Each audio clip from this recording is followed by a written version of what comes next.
So how big is your discard pile? I'm in the middle of reading this book by Seth Godin called The Practice, and in one of these chapters he's talking about famous famous cartoonist, and he has one of the most published amount of cartoons in the New Yorker out of anybody else. And the internet kind of erupted in this moment where he posted a picture of his desk, and on the desk there was 2 stacks of paper, and one small tiny little stack, it said yes, like these are the cartoons that were published. And then on the other stack it was this really large stack of cartoons he had made, and they were all the ones that had been said no, like these will not be published.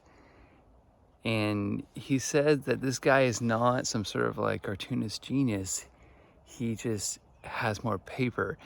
And what he's talking about is he's willing to take more shots than most of us are willing to take. And the question is like, how many songs are you willing to write before you like write a song that you're proud of, that the world resonates with? Like, how many books are you willing to write? How many movies or how many scripts are you willing to write out? Like, there's just so many examples. Like, how many products in your business are you willing to create until one resonates with the public?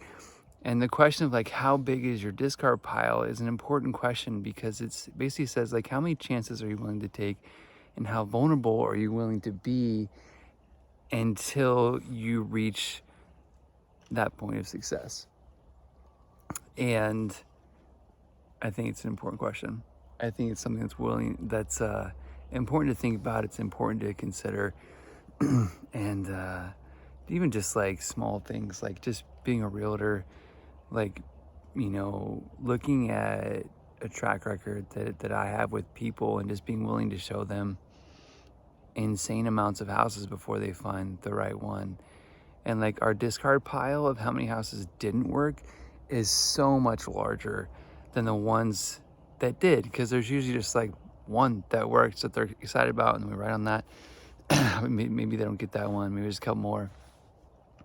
But you know, you have to be willing to take a lot of shots. Like, you know, as I like lean in towards trying to invest more and more in real estate, like how many people am I willing to reach out off market before there'll be one that where they're motivated and they actually want to sell their house? Like, this is an important question to take. How big is your discard pile?